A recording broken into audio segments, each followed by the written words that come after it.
예, 오늘 말씀의 제목은 현실에 숨겨진 구원의 은혜예요.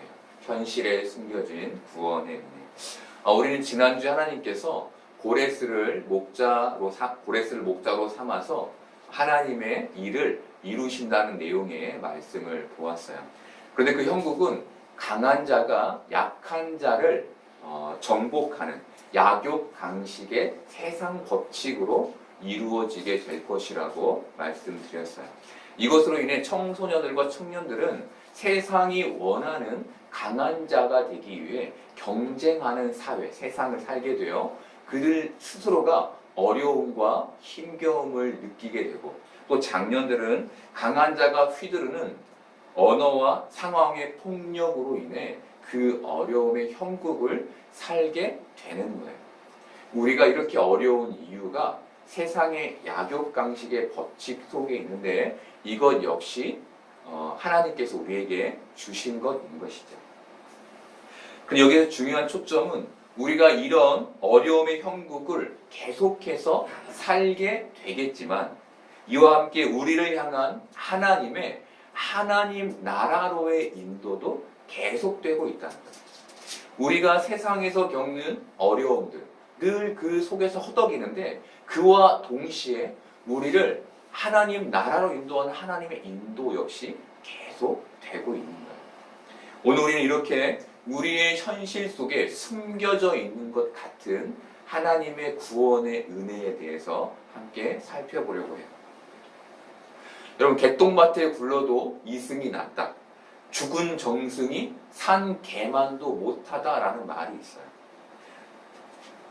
이런 말들은 우리에게 지금 이 현실이 이렇게 힘든데 하나님이 이루실 저 하나님 나라가 우리에게 무슨 소용이 있겠느냐라는 질문을 갖게 해요. 지금 내가 여기서 너무 어려운데 저기 가서 좋은 게 무슨 의미냐라는 생각을 갖게 하는 것이죠. 그런데 우리가 사실 여기에서 가져야 할 질문은, 왜 사람들이 개똥밭에 굴러도 이승이 낫다라는 가치를 가지고 살까요? 왜 저들은 개똥밭에 굴러도 이생이 낫다라는 가치를 가지고 살까요? 저는 이들이 하나님 나라, 이 하나님의 세계를 경험하지 못했기 때문이라고 생각해요. 하나님의 세계에 대한 경험이 없는 그들이 가질 수 있는 가치는 이 땅에서의 행복밖에 없는 거예요. 죽음은 슬픔을 전제해요. 죽음으로 사랑하는 사람의 육신을 떠나보내면 더 이상 만질 수 없고 볼 수 없기 때문이에요. 그런데 우리에게 죽음은 슬픔과 함께 기쁨도 전제해요. 왜냐하면 이제 그 영혼이 하나님과 함께 새 삶을 시작하게 될 것이기 때문이에요. 이제 그 영혼이 하나님과 함께 고통을 벗고 하나님과 함께 새 삶을 시작하게 될 것이 우리에게 기쁨인 것이죠.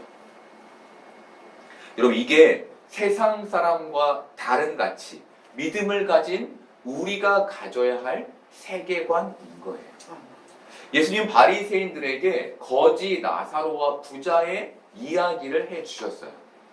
거지 나사로는 부자의 상에서 떨어지는 부스럭이라도 먹기 위해서 부자의 상 곁에 있었어요. 그런데 그는 상처가 너무 많아서 개가 그 상처를 핥는데도 그 손을 쓸 수 없는 지경까지 병들어 있었어요. 죽음 이후가 없다면 거지 나사로는 비참한 인생을 산 인물이 되고, 부자는 복된 인생을 산 인물이 되는 것으로 이야기는 맞춰져요.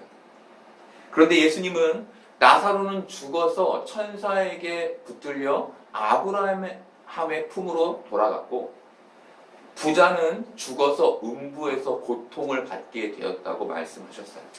예수님이 죽음 이후의 삶이 있음을 바리새인들에게 말씀해 주신 거예요. 이것은 우리에게 대단히 큰 세계관의 변화를 가져다 주는데, 그것은 믿음을 가진 우리의 인생의 가치를 완전히 달라지게 만든다는 거예요. 부자의 복된 삶의 가치가 있는 것이 아닌 거지 나사로의 죽음을 소망하게 되는 것으로 우리의 가치를 바꿔준다는 거예요. 그래서 개똥밭에 굴러도 이생이 나은 것이 아니라 이 개똥 같은 이생을 떠나 하나님이 계신 은혜의 곳으로 가는 게 우리에게 축복인 거예요. 그래서 지금의 어려움은 장차 올 더 큰 미래에 비하면 아무것도 아닌 거예요. 여러분, 이 현실이 힘들지 않다는 말이 아니에요. 이 현실에서 걱정, 근심이 없다는 말이 아니에요. 우리는 늘 근심하고 걱정하게 될 것이지만 그 마지막에 웃는 사람, 그 마지막에 평강과 평안을 얻게 될 사람은 믿음을 가진 우리라는 거예요. 하나님은 세상으로 대표되는 이방인이 고레스를 들어서 목자로 세우셔서 유다를 구원하셨어요. 이것은 이사야 44장 28절의 성취였는데 이 본문을 이해하기 위해 우리가 45장 3절 말씀을 볼 필요가 있어요. 내게 흑암 중에 보화와 은밀한 곳에 숨은 재물을 주어 내 이름을 부르는 자가 나 여호와 이스라엘의 하나님인 줄을 내가 알게 하리라. 우리는 이 본문을 읽으며 하나님께서 고레스에게 현몽하셨거나 아니면 직접 나타나셔서 하나님의 뜻을 전했을 것이라고 생각해요. 그런데 역사학자들의 기록에는 그가 하나님의 뜻으로 이런 일을 행했다는 기록이 없어요. 오히려 역사에는 고레스가 그가 믿던 우상인 마루둑의 명령으로 유다의 귀환을 명령했다라고 기록해요. 이사야 44장 28절의 성취도 페르시아의 정책에 있었는데 바벨론은 정복한 나라의 백성들을 자신의 나라로 끌고 와 바벨론의 사상으로 교육하는 정책을 폈다면 페르시아는 그 사람들을 자신의 고향으로 돌려보내서 그들로 하여금 자신의 땅을 개간하여 조공을 바치게 하는 정책을 폈어요. 이사야 44장 28절 그들이 유다로 귀환하게 되고 성전을 재건하게 된 것이 하나님의 명령이 있어서가 아니라 고레스의 철학, 페르시아의 정책에 있었다는 거예요. 또 오늘 말씀은 고레스가 태어나기 100년 전에 예언된 말씀이에요. 이것은 고레스가 바벨론을 정복한 후 유다의 백성들을 고향으로 돌려보낼 때까지 하나님의 존재를 몰랐을 수 있음을 의미해요. 이렇듯 역사에는 전혀 하나님의 개입이라고 여길 만한 거리들이 기록되어 있지 않아요. 그렇다면 성경은 왜 이 모든 게 하나님의 뜻이라고 말하는 걸까요? 역사의 기록과 성경의 기록이 다른데 우리는 이것을 어떻게 하나님의 뜻으로 읽어낼 수 있을까요? 우리가 이것을 읽어내기 위해 필요한 것은 고레스가 하나님의 섭리 안에 있었음을 전제하면 돼요. 하나님께서 이 하나님의 일을 이루시는데 고레스에게 하나님을 알리시지 않고도 고레스가 하나님을 알지 못하는 상태에서도 하나님은 고레스를 통해 일하실 수 있는 하나님이라는 거예요. 고레스는 하나님을 알지 못했지만 하나님은 그에게 하나님의 뜻을 이룰 수 있는 철학들을 그의 인생 동안 쌓게 하실 수 있는 분이며 그것으로 그 일을 이루실 수 있는 분이신 거예요. 다르게 표현하면 그들은 단지 그들이 좋아서 그들이 옳아서 그들이 옳다고 생각해서 한 일인데 그것이 결국 하나님의 계획과 뜻으로 결론 지어지게 되는 거예요. 여러분, 이것은 우리에게 굉장히 중요한 통찰을 주는데 그것은 복음을 모르는 지금 예배하는 우리 밖에 있는 저 세상 사람들도 하나님의 역사의 섭리 안에 있다는 거예요. 저들이 하나님의 역사에서 제외된 것 같지만, 저들이 하나님의 역사에서 자유로운 것 같지만 그렇지 않다는 거예요. 우리가 기독교를 믿으며 가장 많이 충돌하는 게 뭔가요? 세상의 즐길 거리들을 즐길 수 없다는 것이죠. 술도 마시면 안 되고, 순결도 지켜야 하고, 다른 영적으로 좋지 않은 것들을 금해하는 것들이 힘든 것이죠. 남들은 자유롭게 하는 것들을 나는 고민하며, 때로는 스스로를 정죄하며 죄의식을 갖고 해야 하는 게 어려운 거예요. 그런데 여러분, 우리와 하나님을 믿지 않는 저들 모두는 다 하나님의 역사의 섭리 안에 붙들려 있어요.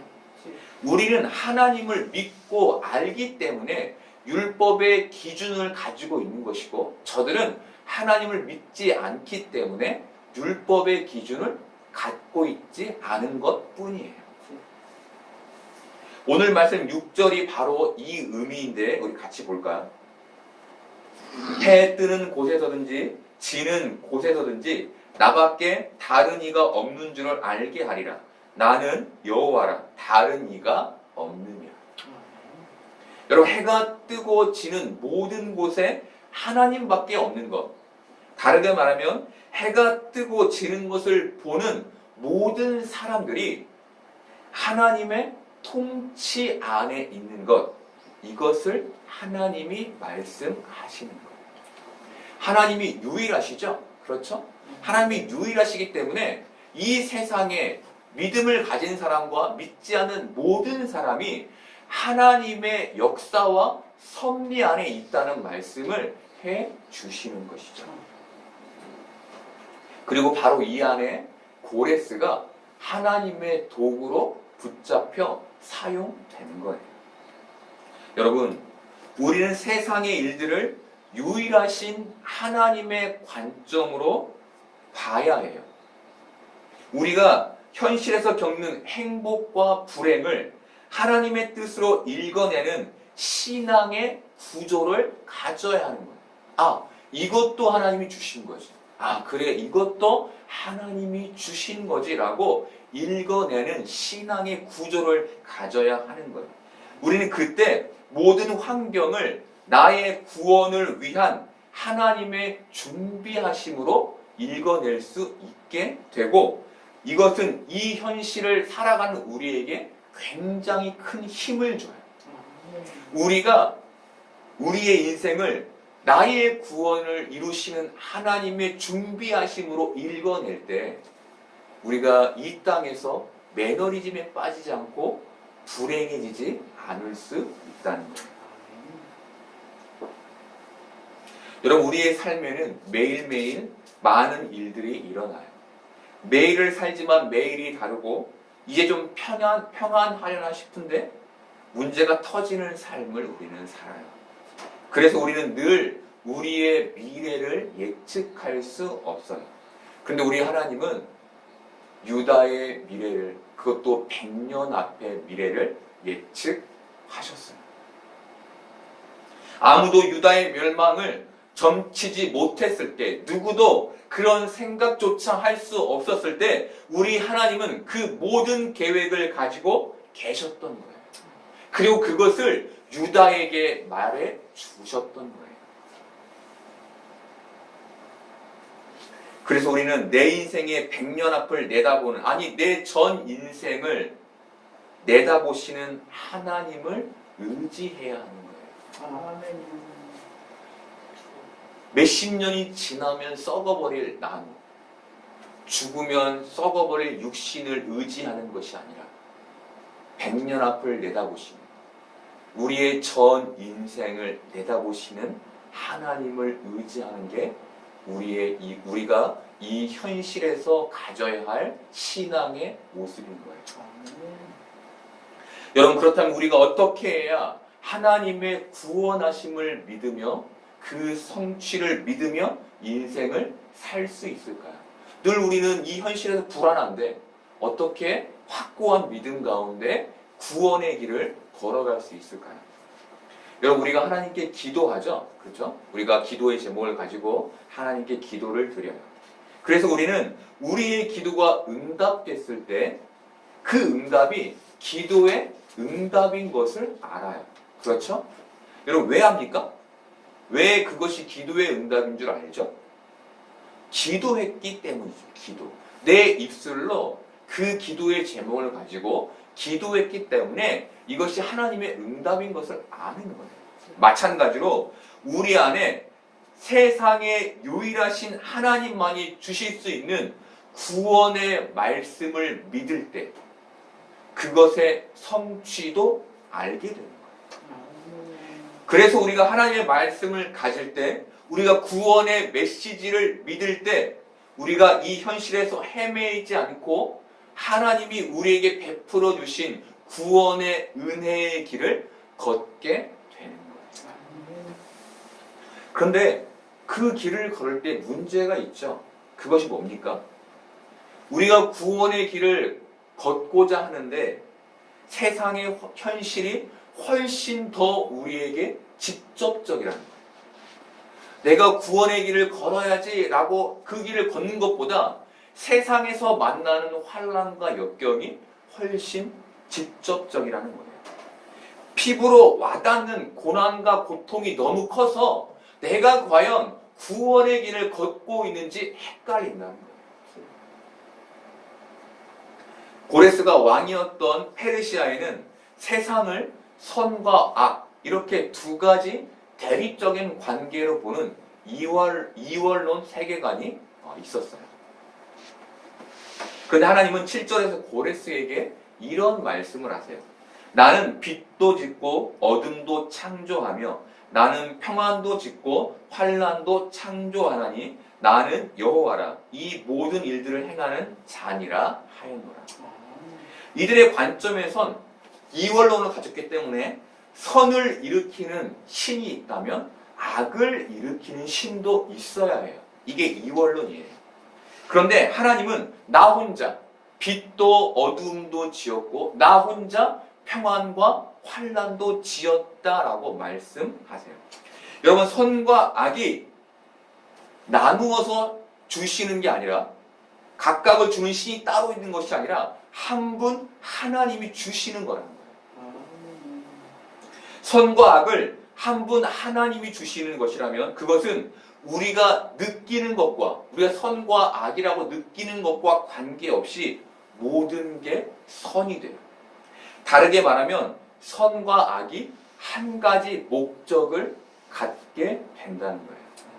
여러분, 부모님이 자식을 기를 때 사랑으로 기르죠? 근데 어떻게 합니까? 밥도 지어서 주고 아프면 보살펴 주기도 하지만 말을 안 들으면 매를 들어 훈계하며 데리고 가죠. 왜 사랑하는데 매를 듭니까? 한 가지 목적이에요. 그게 뭐죠? 자식이 잘 되기를 바라는 것이죠. 똑같은 일이 하나님께서 우리에게 이루고 계신 거예요. 즉 우리가 불행이라고 느끼는 모든 고난과 고통은 하나님의 사랑 안에 있는 하나님의 선하심인 거예요.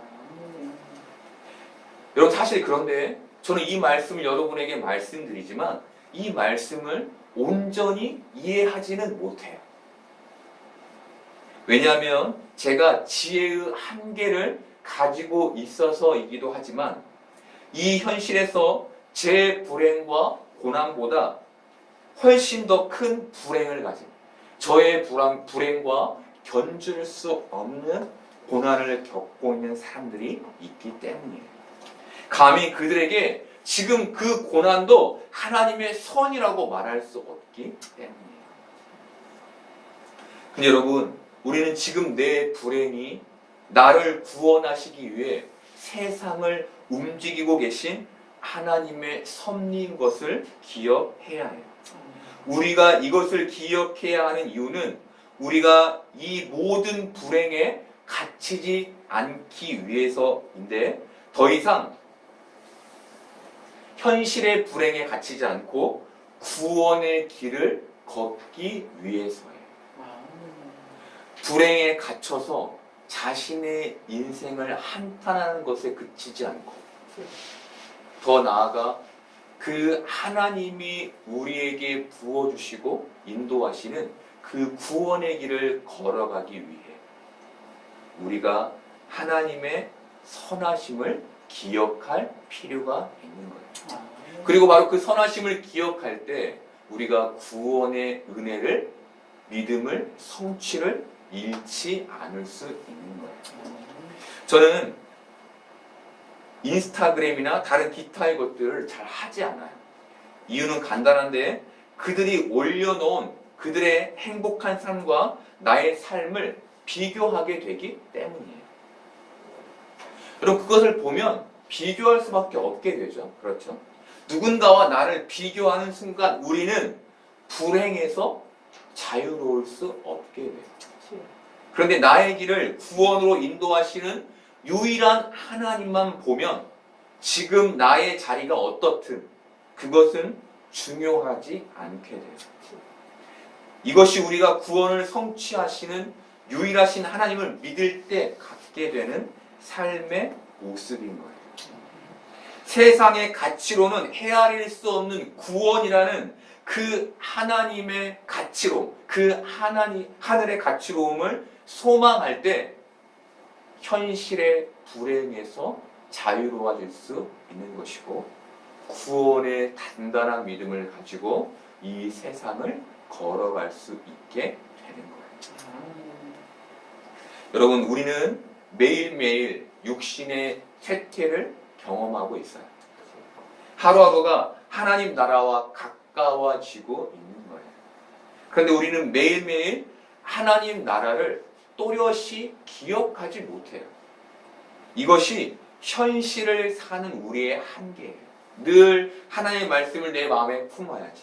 하나님의 말씀을 내 머리에 두어야지라고 생각하지만 그렇게 살지 못하는 것이죠.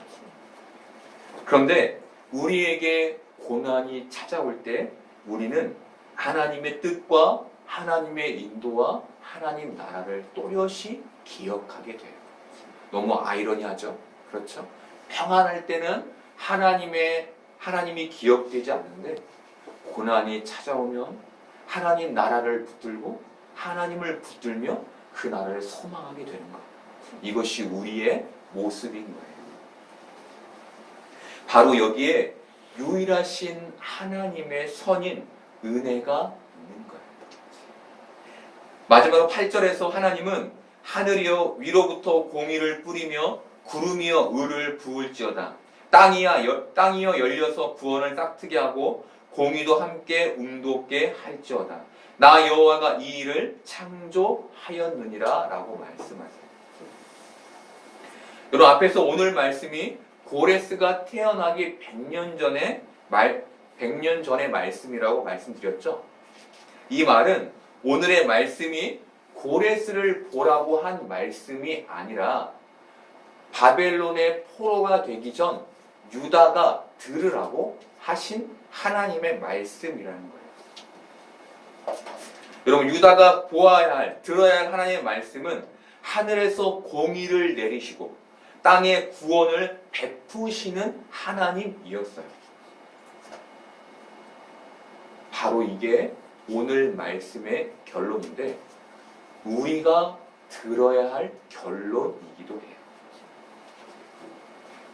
나는 고레스를 들어 너희를 회복시킬 하나님, 바로 하늘에서 의를 내리고 땅에 구원을 베풀 유일한 하나님이야. 이 말을 나는 지금 너희들이 듣고 알기를 바래. 세상에 구원을 줄 수 있는 하나님은 나밖에 없고 너희를 구원으로 인도하는 하나님 역시 나밖에 없어. 나는 하늘의 공의를 펼치고 땅의 구원을 베풀어 너희를 반드시 하나님 나라로 인도해 갈 거야. 그것을 이 현실에서 믿어 라고 하나님이 우리에게 말씀하시는 거예요. 여러분 세상을 사는 동안 우리가 하나님을 유일하신 하나님으로 기억할 때 우리는 비로소 100년 앞을 내다보는 사람이 될 거예요. 100년 앞을 내다본다는 것은 내 인생의 잘됨 뿐만 아니라 못됨까지도 볼 수 있는 안목을 말하는데, 우리가 얻게 될 더 큰 미래의 현실로 인해 지금의 이 고난과 지금의 이 행복은 그닥 크게 여기지 않을 수 있는 안목을 말해요. 잘 될 때에는 하나님이 은혜예요 라고 찬송하고 다니다가, 못 될 때에는 하나님의 은혜가 없는 것처럼 부정적으로 사는 사람이 아니라 늘 하나님의 은혜가 내 삶에 넘칩니다라고 하나님을 찬송하며 사는 사람, 그 안목, 하나님이 그 모습을 갖기를 바라시는 거예요. 그리고 바로 그 은혜를 가질 때 하나님, 지금 이 고난이 있어서 제가 지금 여기 있네요 라고 하나님께 고백할 수 있게 되는 거예요. 여러분, 하나님께서 우리의 인생 속에 빛도 주시고 어두움도 주세요. 그리고 우리에게 평안도 주시고 환난도 주세요. 모든 게 하나님의 은혜인 거예요. 여러분, 우리의 인생 속에, 이 현실 속에 불행이 많죠. 그렇죠? 우리가 느끼기에 어렵다라고 생각되는 많은 일들이 있어요. 그런데 바로 그 속에 하나님의 은혜가 숨겨져 있는 거예요. 믿음을 가진 우리가 우리의 환난과 고난 속에서 하나님의 은혜를 발견하기를 원하고, 믿음을 가지고 구원의 은혜를 따라가는 복된 성도들이 되기를 소망해요.